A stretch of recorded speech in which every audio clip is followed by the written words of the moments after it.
কিছু পাকনা পোলাপানকে জেনজি অমুক জেনজি তমুক এসব আমি বলতে দেখি, কিন্তু খুবই গুরুত্বপূর্ণ একটা কথা তো তারা কখনোই বলতে চায় না। সেটা হচ্ছে জেনজি আরও একটা জিনিস। জেনজি হচ্ছে সেই প্রজন্ম যারা খোদাকে মারিয়া ফেলিয়াছে।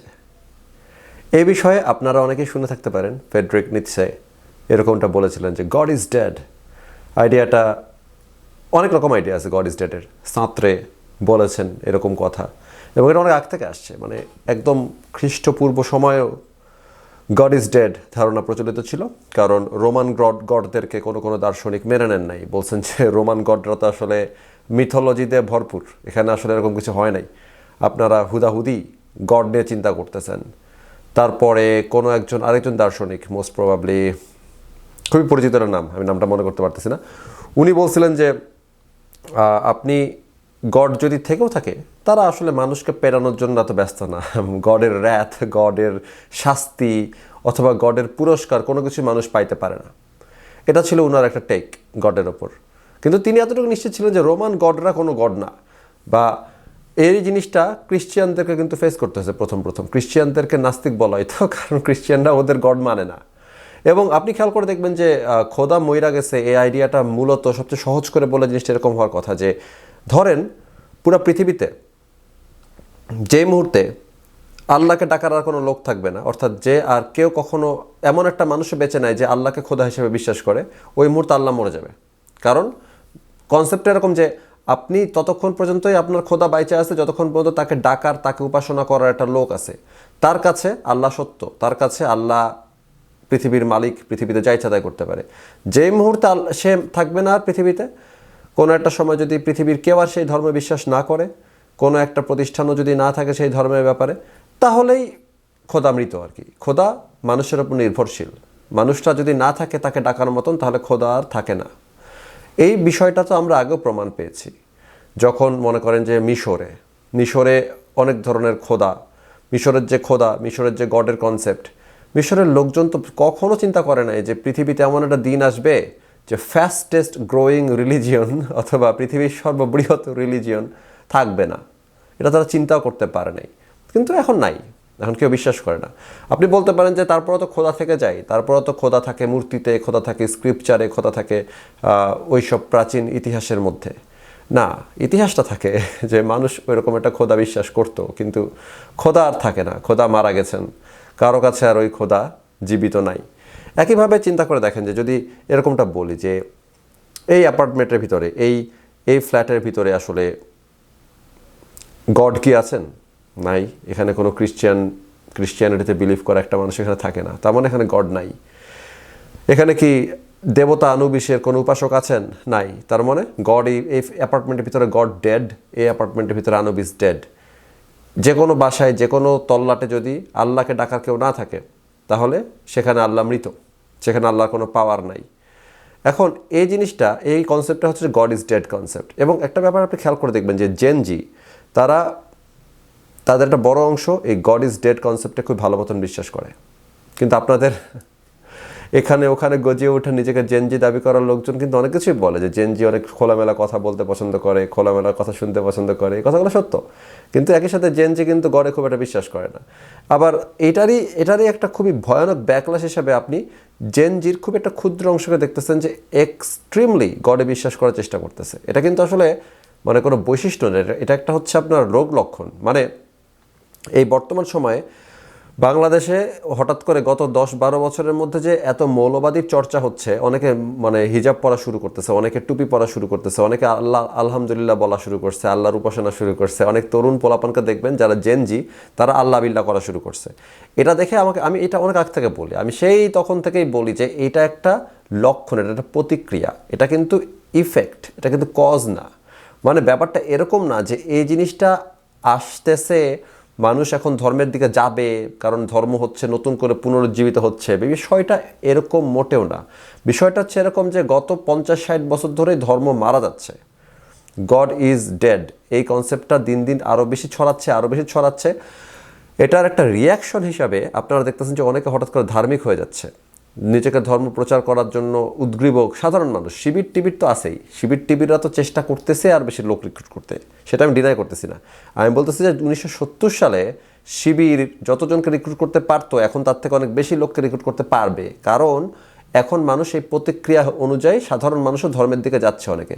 কিন্তু এটা কত পার্সেন্ট, এই প্রতিক্রিয়াটা কোত্থেকে আসতেছে? আমি যদি খুব সহজভাবে খুলে বলার চেষ্টা করি, ধরেন একটা দেশের মধ্যে যদি আগে 90 জন মানুষ ছিল যারা ধর্মে মোটামুটি বিশ্বাস করতো, মানে জুম্মার নামাজে লোক কম হইতো, আপনি প্যাটার্নটা খেয়াল করেন 80-র দশকে জুম্মার নামাজে লোক কম হইতো, লোক কম ছিল সেটা তো আছেই, জনসংখ্যা বিস্ফোরণ হয়েছে সেটা দাবি, সেটা বলতেছি না, স্টিল প্রপোর্শনালি 80-র দশকে সবসময় জুম্মার নামাজের লোক অনেক কম হয়েছে প্রপোর্শনালি, যে একটা মহল্লার কত পার্সেন্ট নামাজ পড়তে যায়, এখন সেই প্রপোর্শনটা বেশি।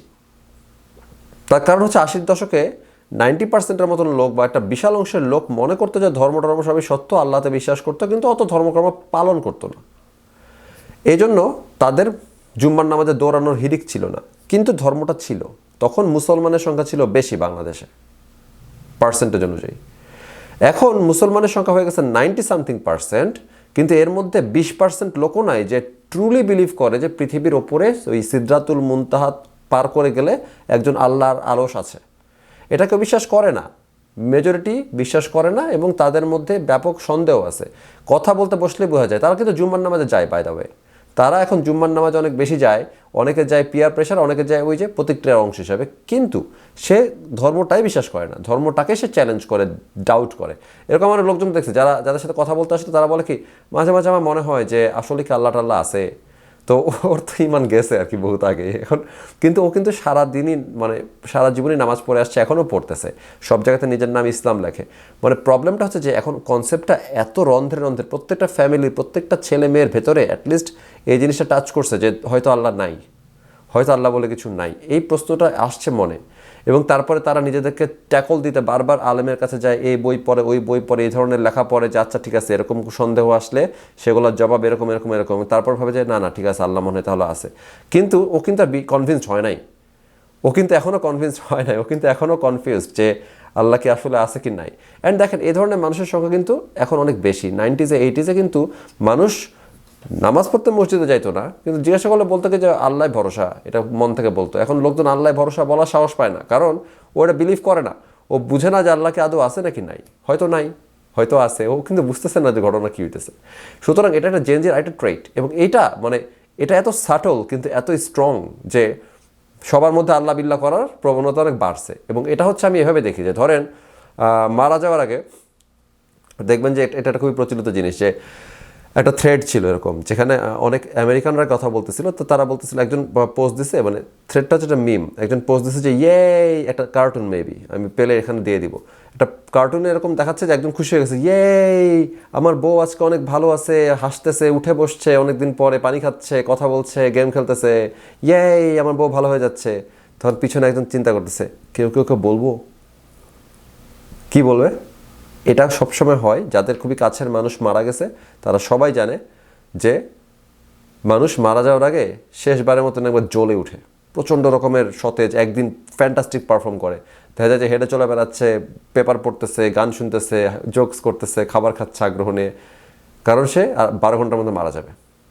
এটা অনেকবার হয়েছে, এবং ওখানে আমি কমেন্ট পড়তেছি না, বসে বসে আমি প্রায় 2 ঘন্টা কমেন্ট পড়ছি, কয়েক হাজার কমেন্ট ছিল, এবং সবাই বলতেছে যে হ্যাঁ তার দাদার সাথে এটা হয়েছে, তার বউয়ের সাথে এটা হয়েছে, তার হাজব্যান্ডের সাথে হয়েছে, তার ফুপার সাথে হয়েছে, তার আন্টির সাথে হয়েছে, তার আঙ্কেলের সাথে হয়েছে, এরকম প্রচুর কমেন্ট। এবং পরে ওরা বুঝতে পারে যে এখন যেটা করে তারা, যখন কেউ অনেকদিন ধরে টার্মিনালি ইল এবং হঠাৎ করে যদি উজ্জীবিত হয়ে ওঠে, এটাকে বেশিরভাগ লোকের জন্যই বলছে এটা একটা ব্লেসিং, কারণ আপনি জানতে পারতেছেন যে মারা যাবে, আপনার কাছের প্রিয়জন মারা যাবে কিছুক্ষণের মধ্যে।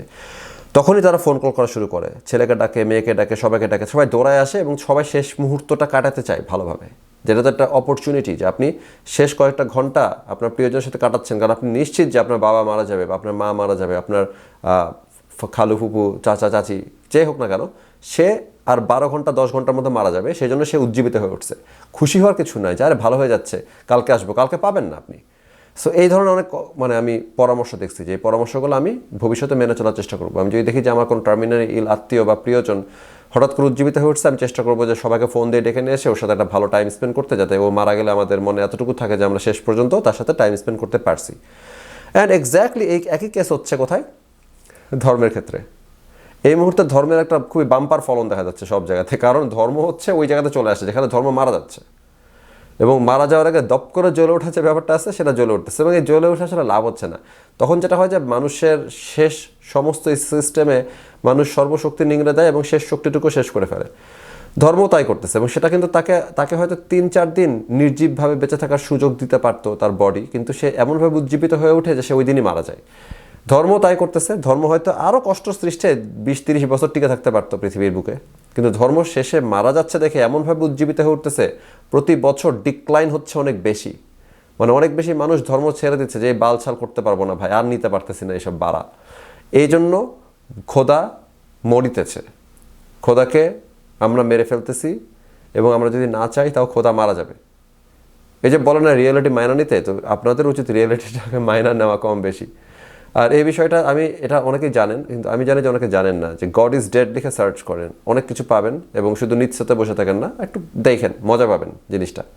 সেজন্য ছোট্ট একটা আলোচনা করলাম, প্রচণ্ড প্রেশারের মধ্যে আছি, তার মধ্যে কথাবার্তা বলার সময় একটু কম, কিন্তু এই ভিডিওটা পোস্ট করতেছি কারণ এমটি যাচ্ছে অনেক আমার।